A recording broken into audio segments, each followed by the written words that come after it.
Muito boa tarde, irmãos e irmãs, nessa quinta-feira ensolarada em Curitiba, um pouco atípica, né, para a nossa cidade nessa época do ano, mas muito bom para a gente vir ao templo, nos reunirmos para esse momento de adoração, e é muito gostoso estarmos juntos nessa tarde para buscarmos a presença do Senhor. Reverendo Juarez, como foi avisado ontem na programação do encerramento dos grupos familiares, está nesse momento fazendo o sepultamento de um irmão de nossa igreja que faleceu vítima de atropelamento.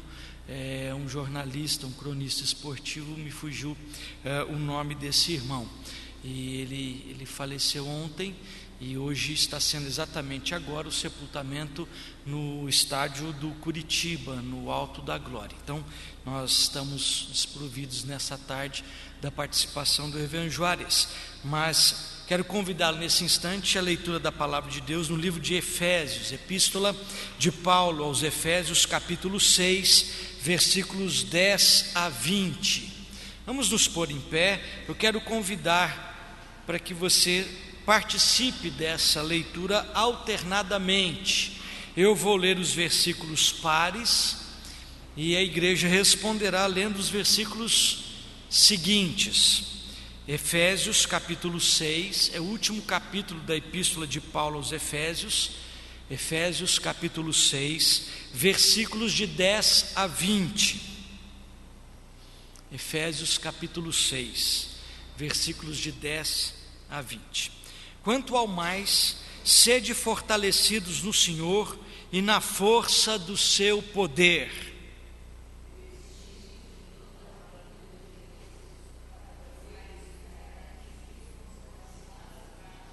Porque a nossa luta não é contra o sangue e a carne, e sim contra os principados e potestades, contra os dominadores deste mundo tenebroso, contra as forças espirituais do mal nas regiões celestes.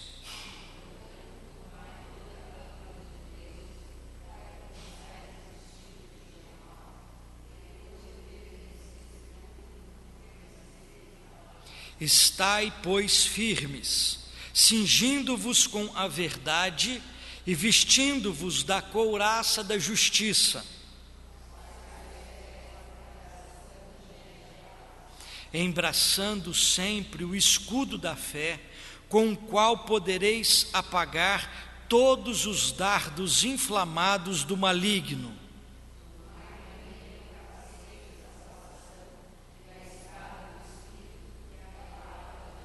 Com toda oração e súplica, orando em todo o tempo no Espírito, e para isto, vigiando com toda perseverança e súplica por todos os santos.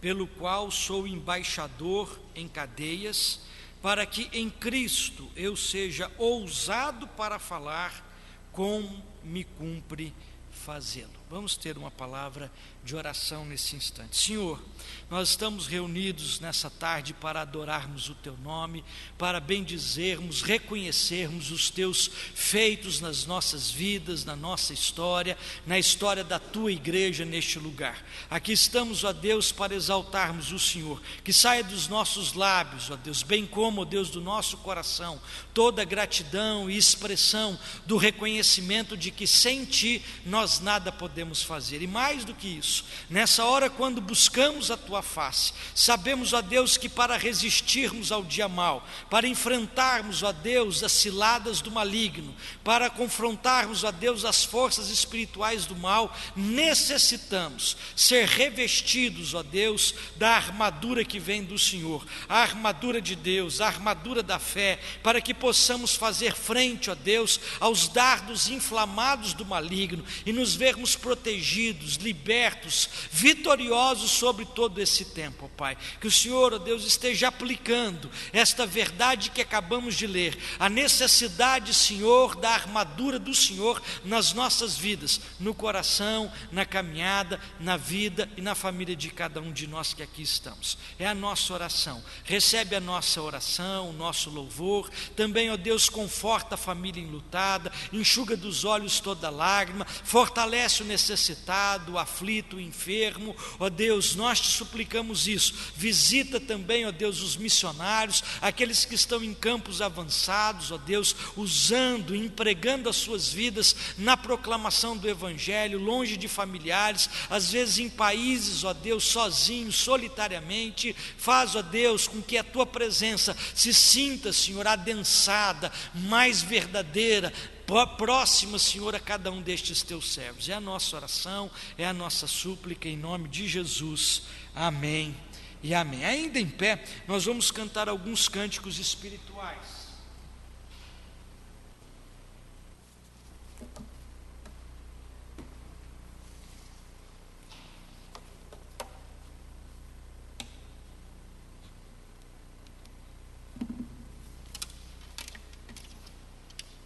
Ainda em pé, vamos louvar ao Senhor. O primeiro cântico que nós estaremos cantando nessa tarde é: quem é Deus acima do Senhor? Quem é Deus, quem é rocha como o nosso Deus?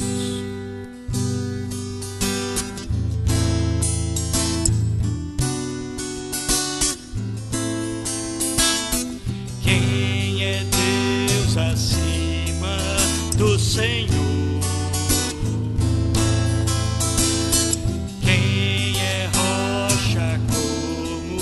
Nosso Deus é força e proteção, Ele é a fonte de libertação. Para quem confia no Senhor, é força e proteção, Ele é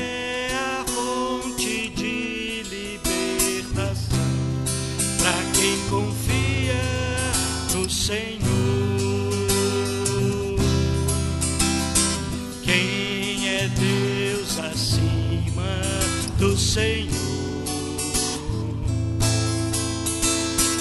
Quem é rocha como nosso Deus? Me ensina a lutar, me mostra onde devo eu andar. Glórias ao nome do Senhor.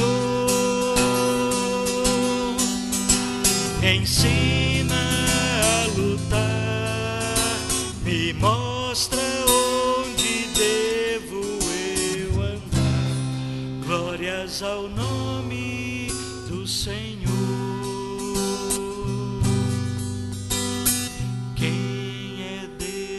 Acima do Senhor, quem é rocha como nosso Deus? Quem é rocha como nosso Deus? Quem é Deus acima do Senhor? O próximo cântico continua exaltando o nome do Senhor, dizendo que não existe ninguém acima do nosso Deus. Ele é exaltado, o Rei exaltado nos céus, eu louvarei.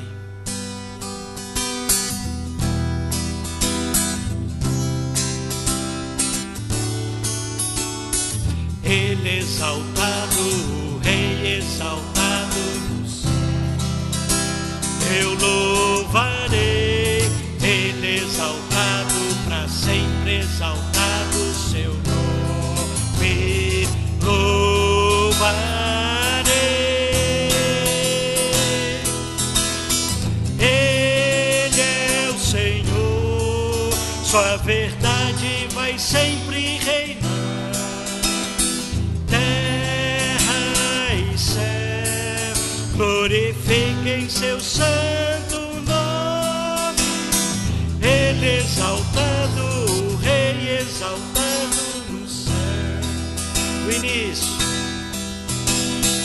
Ele exaltado, o Rei exaltado no céu. Eu louvarei, Ele exaltado, para sempre exaltado o seu nome. Louvarei.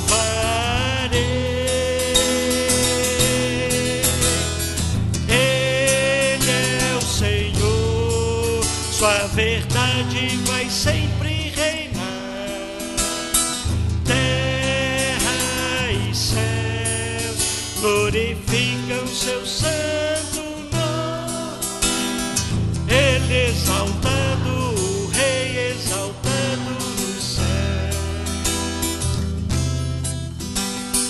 Ele exaltado, o Rei exaltado no céu.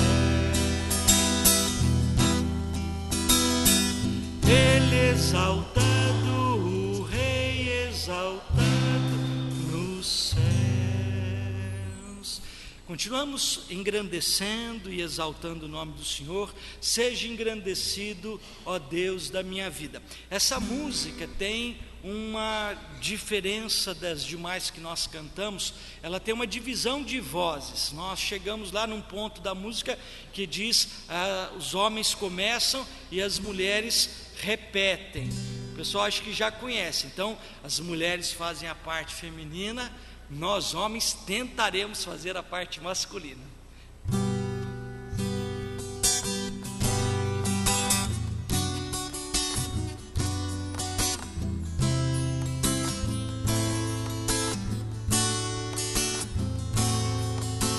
Seja engrandecido, ó Deus da minha vida.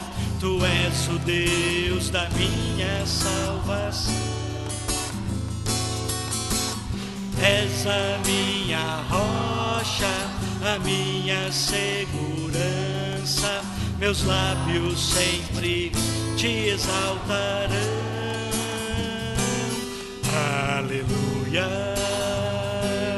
te louvo, pois sei que sobre todos é Senhor.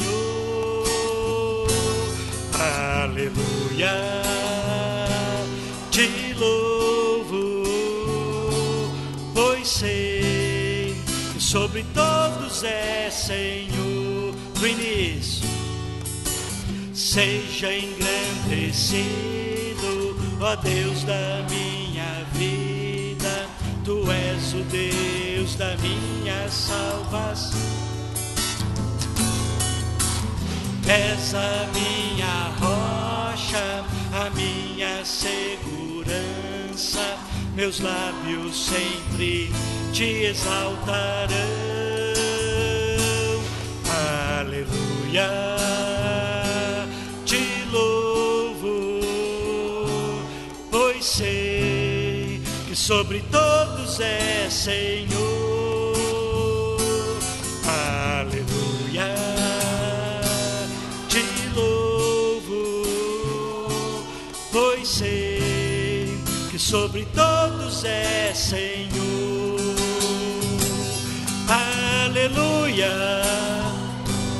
aleluia, aleluia. Louvemos ao Senhor. Aleluia, aleluia, aleluia. Louvemos ao Senhor. Deixe sentar. O último cântico que nós vamos cantar, mesmo assentados como os irmãos estão, nós vamos cantar o cântico que diz: cada vez que a minha fé é provada. É um tempo muitas vezes que a gente passa de lutas, de provações, de dificuldades, e nesses tempos nós temos a oportunidade de crescer na fé, no temor, na dependência do Senhor um pouquinho mais. E Deus nos permite às vezes passarmos por dias de vale de sombra e da morte, para que a gente aprenda a confiar e a estarmos seguros nos seus braços. Cada vez que a minha minha fé é provada, tu me dás a chance de crescer um pouco mais. As montanhas e vales desertos que atravesso me levam pra perto de ti. Minhas provações não são maiores que o meu Deus e não vão me impedir de caminhar. Se diante de mim não se abrir o mar, Deus vai me fazer andar por sobre as águas, rompendo em fé. Minha vida se revestirá do seu poder, rompendo em fé. Com cada dia vou mover no sobrenatural, vou lutar e vencer, vou plantar e colher. A cada dia vou viver rompendo em fé. Cada vez que a minha fé é provada, tu me dás a chance de crescer um pouco mais. As montanhas e vales, desertos e mares que atravesso me levam pra perto de ti. Minhas provações não são maiores que o meu Deus e não vão me impedir de caminhar. Se diante de mim não se abrir o mar, Deus vai me fazer andar por sobre as águas, rompendo em fé. Minha vida se revestirá do seu poder, rompendo em fé. A cada dia vou mover no sobrenatural, vou lutar e vencer, vou plantar e colher. A cada dia vou viver rompendo em fé. A cada dia vou viver rompendo em fé. A cada dia vou viver. Amém.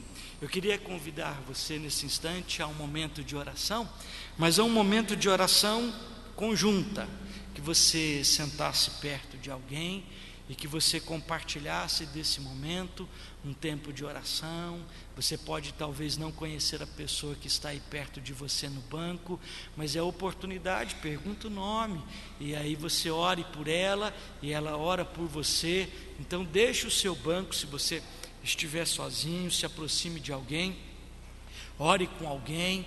É importante, às vezes há pessoas que se aproximam da gente ou entram no culto doentes, machucadas, feridas de alma, sem esperança, e é o tempo da gente orar por elas, abençoarmos uns aos outros. Então saia do seu lugar, compartilhe esse momento de oração com alguém que está perto de você, de dois em dois, ore um pelo outro. E o Senhor Jesus, ou melhor, o apóstolo Paulo diz: abençoai uns aos outros, abençoai, não amaldiçoeis.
Para a nossa reflexão nessa tarde, quero convidá-los à leitura do texto que se encontra no livro do profeta Jeremias, capítulo 8.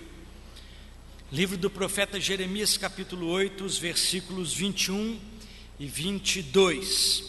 Livro do profeta Jeremias, capítulo 8, versículos 21 e 22. Texto que servirá de base para a nossa reflexão nessa tarde. Livro do profeta Jeremias, capítulo 8. Jeremias 8, versículos 21 e 22.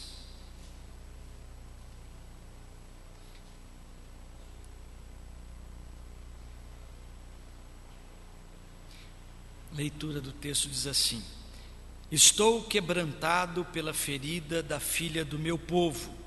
Estou de luto, o espanto se apoderou de mim. Acaso não há bálsamo em Gileade? Ou não há lá médico? Por que, pois, não se realizou a cura da filha do meu povo? Especialmente o versículo de número 22. Acaso não há bálsamo em Gileade? Ou não há lá médico?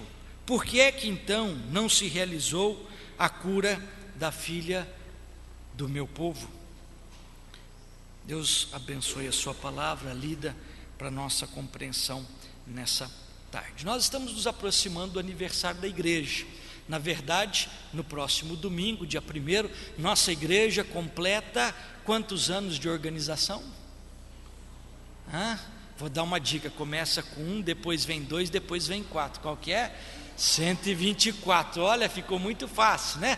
Nossa igreja completa domingo, dia 1º de julho, início do segundo semestre, 124 anos de existência e de história. E é importante nós pensarmos um pouco sobre o papel da igreja, o propósito que Deus tem para a igreja, corpo vivo de Cristo no meio da sociedade humana. O que nós temos visto hoje em dia é que muitas igrejas têm se transformado em motivos de doença emocional, espiritual e social.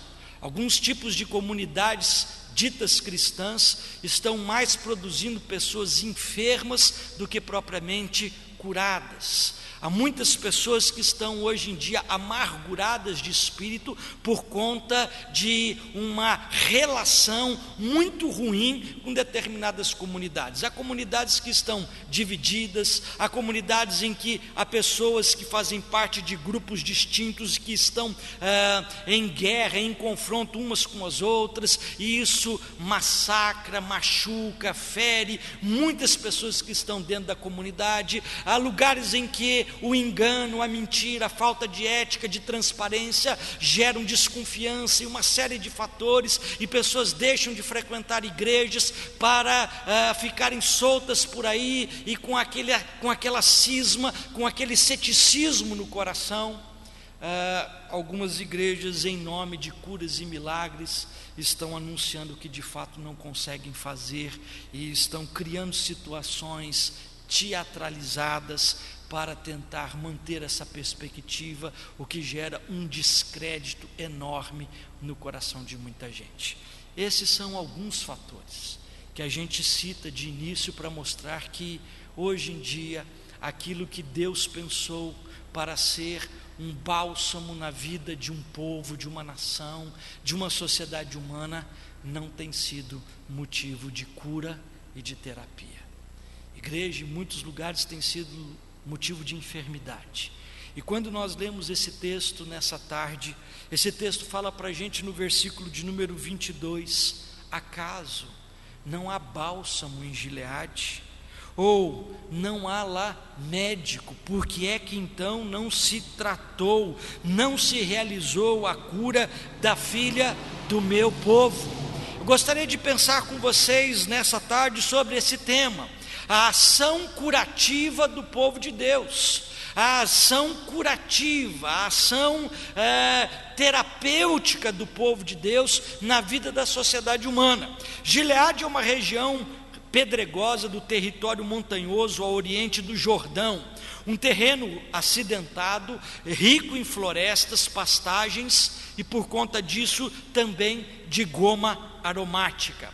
A capital meridional de Gileade ainda hoje existe, e o nome dessa cidade é Mucmá. Ao norte havia um lugar chamado Jabe-Gileade, que se chama hoje Vadi Yabir. Atualmente Gileade compreende a parte noroeste do reino da Jordânia. A cidade era ocupada pelas tribos de Gade, ou a região era ocupada pelas tribos de Gade, Ruben e a meia tribo de Manassés. Lá em Deuteronômio capítulo 34, versículo 1, diz o seguinte: então Moisés subiu das campinas de Moabe ao monte Nebo, ao cume de Pisga, que está em frente a Jericó, e o Senhor lhe mostrou toda a terra, de Dan até Gileade. Em Gileade, fabricava-se um bálsamo muito importante e precioso. As caravanas concorriam a Gileade. Ricos comerciantes e enviados de reis e rainhas, pessoas comuns em busca do milagroso bálsamo dos poderes medicinais. A mercadoria nunca foi barata em todo o tempo, mas com sacrifício muitos podiam adquiri-la. As mulheres do Egito cobiçavam o precioso líquido que perfumava a pele e também os cabelos. O bálsamo de Gileade era especiaria de luxo, era também um presente valioso, era também um remédio importantíssimo naqueles dias. Em Gênesis capítulo 37, versículo 25, lemos: depois assentaram-se a comer pão, levantaram os seus olhos e olharam, e eis que vinha uma companhia de ismaelitas, vinha de Gileade, e seus camelos traziam especiarias e bálsamo e mirra, e iam levá-los até o Egito. O texto nos diz que de Gileade algumas caravanas partiam, levando então este unguento precioso, essa goma especial para o Egito, aonde era a terra da comercialização. Agora, por que que Gileade ganhou essa fama de um lugar de tratativas, um lugar terapêutico, um lugar curativo? Por que que Gileade ganhou essa fama? Primeiro, por conta do bálsamo ou da goma que ali era produzida, e em segundo lugar, porque muitas vezes os exércitos do povo de Deus concorriam para aquela região e os seus feridos eram ali tratados. Israelenses ali se refugiavam. Davi, Saul e também o exército de Gideão passaram por aquele lugar. Apenas valentes. Juízes capítulo 7, versículo de número 3 diz: quem for medroso e tímido, volte e retire-se apressadamente das montanhas de Gileade. Então voltaram do povo 22.000 e 10.000 ficaram. Esse texto aponta para a gente que certa vez Gideão teve que enfrentar os amalequitas e os midianitas, e muitos do seu exército estavam amedrontados. E ali em Gileade, lugar onde eles se preparavam, onde recuperavam as forças, Deus diz ao povo: quem for tímido e medroso deve ficar fora dessa batalha. 22.000 voltaram, apenas 10.000 permaneceram. Algumas lições então para nós pensarmos nesse texto. O texto dessa tarde fala para a gente que Jeremias faz um questionamento. O povo estava doente, sem esperança, muito mais do que doente no corpo, era um povo doente na alma. Eles estavam no cativeiro babilônico. Nós temos que lembrar que Jeremias foi o profeta da restauração nos anos do cativeiro babilônico. Jeremias anunciou que depois de 70 anos de dias difíceis, de períodos adversos, de tristeza, de choro, de angústia, de lamentação, de tempos de cativeiro e de opressão, Deus libertaria o seu povo. Então, vendo este quadro, nos primeiros anos, nós estamos aqui no capítulo 8, ainda no começo da profecia de Jeremias, nós contemplamos um povo abatido, um povo desestabilizado, um povo doente de alma, um povo sem esperança, um povo que olhava para o futuro sem qualquer perspectiva de sonhos. Quem deixa de sonhar, deixa de viver. São os nossos sonhos que movem a nossa vida, são os nossos sonhos que movem as nossas lutas. Quando nós deixamos de sonhar, nós deixamos de viver. E o povo de Israel estava assim, doente, ferido de alma, muito mais do que ferido de corpo. E então, o profeta Jeremias é levantado por Deus com esta palavra: estou quebrantado pela ferida da filha do meu povo. A filha do povo era a primeira geração dos descendentes daqueles que estavam no cativeiro. Era um povo ferido, era um povo machucado, era um povo abatido. E o texto continua: estou de luto, o espanto se apoderou de mim. Acaso não há bálsamo em Gileade?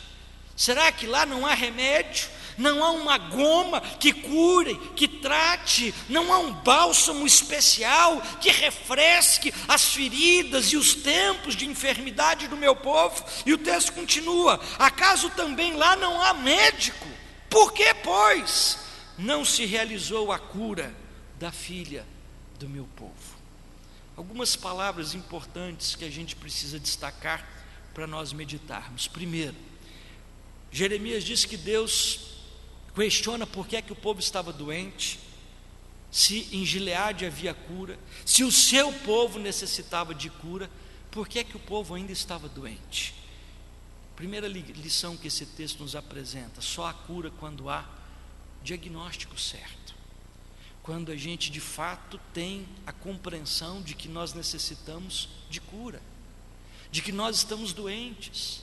Quando nós achamos que nós não estamos doentes, quando nós achamos que nós não precisamos de cura, quando nós achamos que não precisamos de tratamento, então nós não seremos tratados, nós não seremos curados.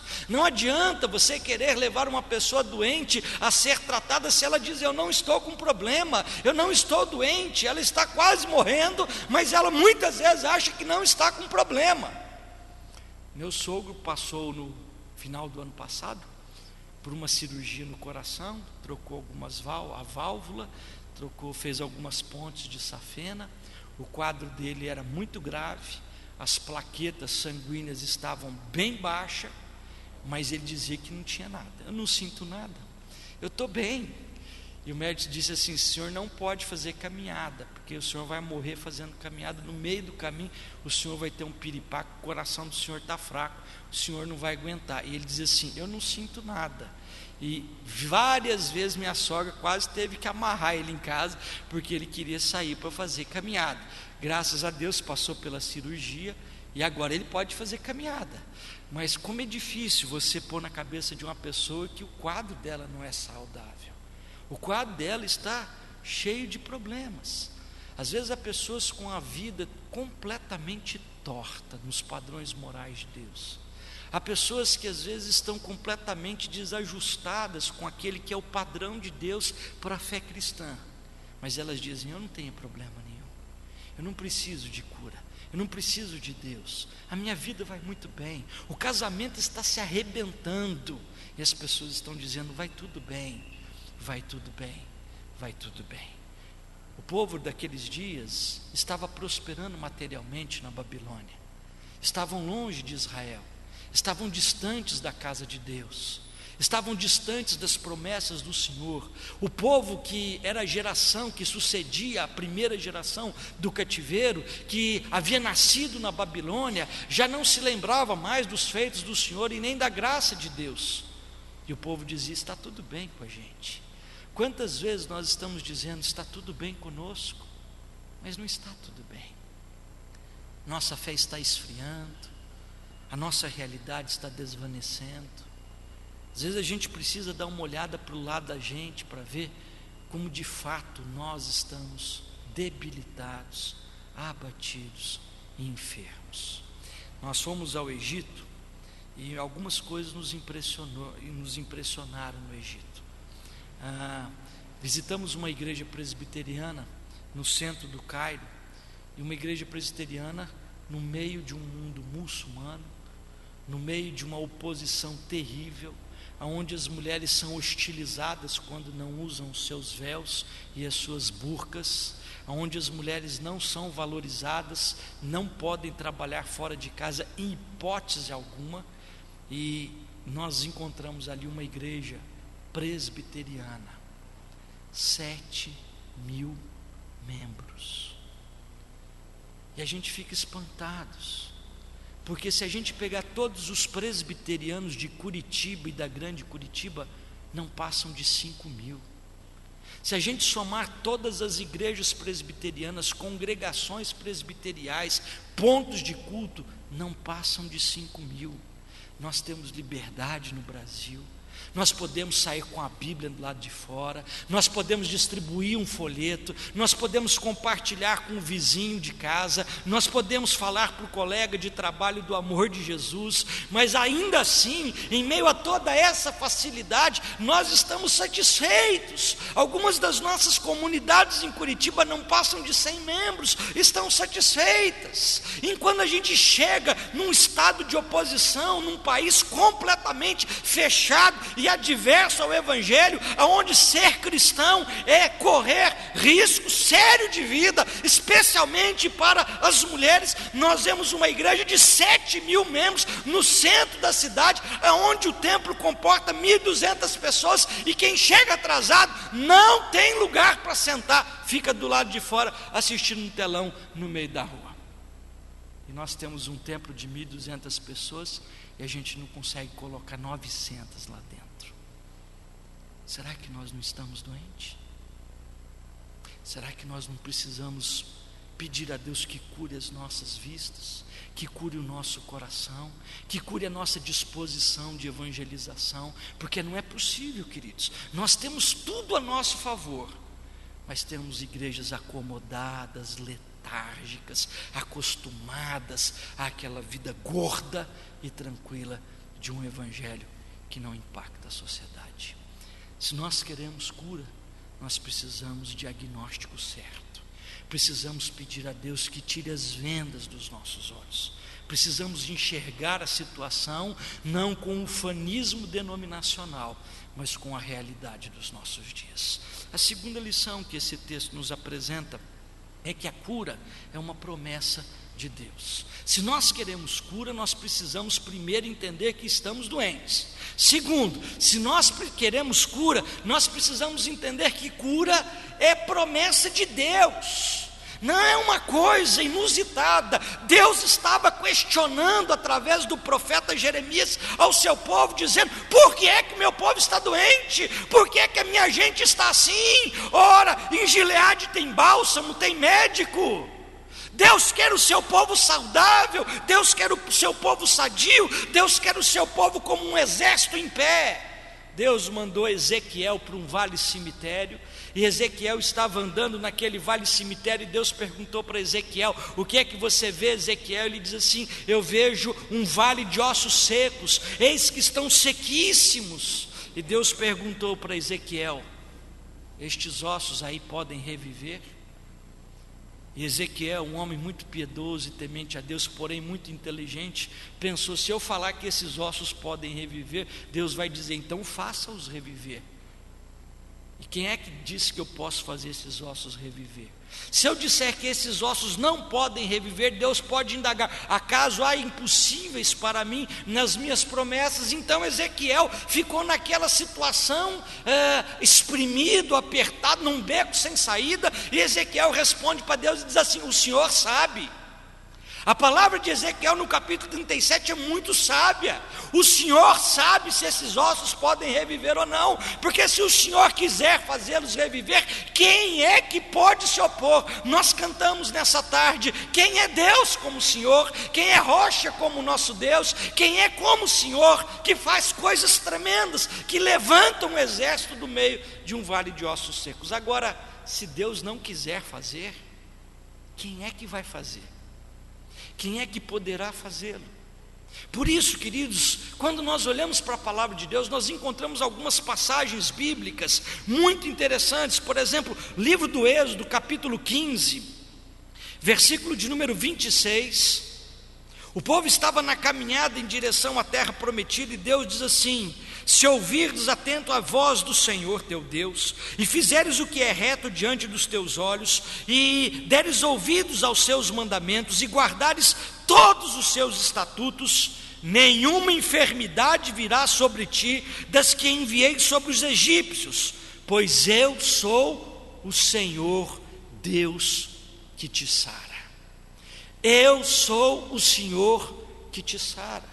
Veja a promessa de Deus. Isso daqui é uma promessa de Deus. Deus não quer ver o seu povo doente, espiritualmente, psicologicamente, socialmente, fisicamente. Deus é o Deus que sara. Deus sara o casamento ferido, machucado, combalido. Deus sara o coração amargurado, entristecido, revoltado. Deus sara os sonhos que estão desvanecidos em meio a tantas circunstâncias adversas da vida. Deus é o Deus que nos sara. Jó capítulo 15, versículo de número 18, há uma outra passagem interessante que fala para a gente sobre essa realidade de sarar, o Deus que nos sara. Jó 5, versículo 18 diz assim para a gente: porque Deus faz a ferida e Ele mesmo a ata, Ele fere e as suas mãos curam. E aí você diz assim: como é que é isso, pastor? Deus fere e depois Deus cura? Quando a gente foi lá para a Jordânia e a gente teve contato com vários camponeses, tipo de Abraão, moradores inclusive de tendas, e cuidadores de rebanhos de cabras, de ovelhas, de carneiros, e a gente aprendeu um negócio interessante. A ovelha que foge uma vez, o pastor vai atrás. E assim, é interessante porque aquilo lá são montes e montes de areia e alguns precipícios, e às vezes a ovelha escorrega e cai lá para baixo, buraco abaixo, e o pastor tem que ir lá, pega aquele seu cajado com a ponta envergada, puxa ela pelo pescoço, traz ela de volta e põe no meio do rebanho. A ovelha foge a segunda vez, o pastor vai atrás de novo e pega a ovelha e traz de volta para o rebanho. Ela fugiu a terceira vez, o pastor vai atrás e quebra as pernas da ovelha. Quebra as pernas da ovelha e depois passa a atadura. E aí a ovelha não pode andar. Então o pastor põe ela aqui no pescoço, leva para comer, leva para beber, leva para dormir, leva para descansar, leva no meio das outras ovelhas, enquanto as pernas são cicatrizadas pelas bandagens que o pastor fez depois de quebrar as pernas dela. Quando ela fica boa, ela não sai mais de perto do pastor, porque ela aprendeu na dor que a companhia melhor é do lado do pastor. O que é que esse texto está dizendo em Jó? Deus faz a ferida e Deus sara. Às vezes nós nos tornamos como essa ovelha meio rebelde, 1, 2, 3, paciência de Deus vai se estendendo, de repente Deus vem e quebra as pernas da gente e fere o coração da gente, para que Ele venha tratar e nos ensinar que o seu amor é o melhor lugar onde a gente deve estar. A última lição que esse texto nos apresenta: se nós queremos cura, nós precisamos ter um diagnóstico certo. Tratar alguma coisa que não está enferma não vai produzir cura. Cura é daquilo que está doente. Se nós queremos cura, nós temos que entender que isso é promessa de Deus para a vida do seu povo. Agora, há uma terceira lição nesse texto. O texto diz para a gente, lá em Jeremias capítulo 8, que em Gileade era o lugar da onde viria a cura. Um povo que seria instrumento de cura, uma região onde pessoas moram ali e onde pessoas estariam tratando de outras pessoas. Diz o texto: acaso não há bálsamo em Gileade? Não existem médicos lá? Está se referindo ao povo de Deus, a uma região do povo de Deus especializada em tratar dos guerreiros que nas guerras eram feridos e eram levados para aquela região, e o povo de Gileade, com o bálsamo, com aquela resina que eles produziam, eles tratavam dos guerreiros do povo de Deus para que eles pudessem, recuperados, voltar ao campo de batalha. Igreja é um lugar de tratamento de gente. Há pessoas feridas, há pessoas machucadas, há pessoas combalidas, há casamentos na iminência de ruínas, de separação. Igreja é lugar de tratativa disso. É o lugar onde as pessoas ganham força, ganham alento, são tratadas nas suas dores, as suas feridas são pensadas. óleo é derramado sobre um coração ferido. Quantas vezes nós vemos pessoas entrando pela igreja abatidas, sem esperança? Igreja é lugar de tratamento de Deus no coração do seu povo. Quando aqui a gente não vem para ver o erro do irmão, o defeito da irmã, o jeito de um, o jeito de outro. Nós aqui nos aproximamos porque precisamos ser tratados por Deus. Alguém já disse que a igreja é um grande hospital, onde Deus vai tratando um por um, nas suas necessidades, nas suas aflições, e aonde um pode ser instrumento da tratativa de Deus na vida do outro. Jesus usa duas metáforas para falar sobre isso: sal da terra e luz do mundo. Tanto o sal quanto a luz são instrumentos hoje de cura e de tratamento terapêuticos na vida das pessoas. Trouxe de presente para a Fabíola um saquinho de sal do Mar Morto, né? É um produto que passa no rosto e coisa e tal, para ver se tira espinha, se tira algumas coisas, né? Produzido com sal do Mar Morto. Eu falei, eu quero ver se esse negócio cura aí mesmo, né? Lá se vende como produto terapêutico. E quando você às vezes torce o joelho, torce o tornozelo, você vai fazer um tratamento com infravermelho, que é uma luz que vai bombardear ali aquela região, vai aquecer, vai tratar, vai desinflamar. Luz e sal, instrumentos de cura. Jesus diz: vós sois a luz do mundo, vós sois o sal da terra. A Igreja Presbiteriana de Curitiba completa 124 anos no próximo domingo. Nós temos que entender que a nossa missão nessa cidade é sermos instrumentos da cura de Deus a uma cidade, a um estado e a uma nação. Deus não nos plantou aqui simplesmente para a gente ser um grupo de pessoas triunfantes, arrogantes, soberbas da sua condição de salvos. Deus nos plantou aqui para que nós fôssemos o bálsamo de Gileade para muitas pessoas que estão do lado de fora. Eu queria te desafiar nessa tarde a um momento de oração pela nossa igreja, pelos membros, pelas famílias, pelos presbíteros, pelos diáconos, pelos pastores, pelos seminaristas, pelas evangelistas, pelos grupos musicais, pela escola dominical, pelas atividades de ação social. Que a nossa igreja, que aqui está há tanto tempo, continue o seu papel terapêutico na vida dessa sociedade. Quero convidá-lo ao momento de oração. Nesse próximo domingo, às 10 horas da manhã e às 19 horas, nós teremos os 2 cultos de aniversário da igreja. No culto da manhã nós teremos a cantata do coral, nós teremos a celebração da Santa Ceia, e nós teremos a pregação do Evangelho Juarez.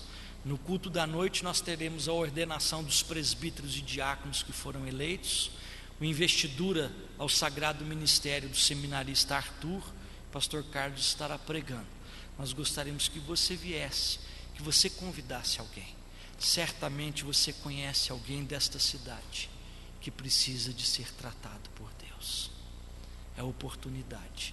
No sábado, depois de amanhã, teremos uma programação evangelística às 19 horas e 30 minutos, com um teatro apresentado pelo grupo Oxigênio da nossa igreja. Não é um culto, é uma apresentação evangelística, com o propósito de mostrar para aqueles que estão afastados que o melhor lugar para se estar é no centro do amor de Deus. Feche os seus olhos. Eu quero te convidar a esse tempo de oração, um tempo que nós podemos aplicar essa palavra de inspiração ao nosso crescimento e também na intercessão.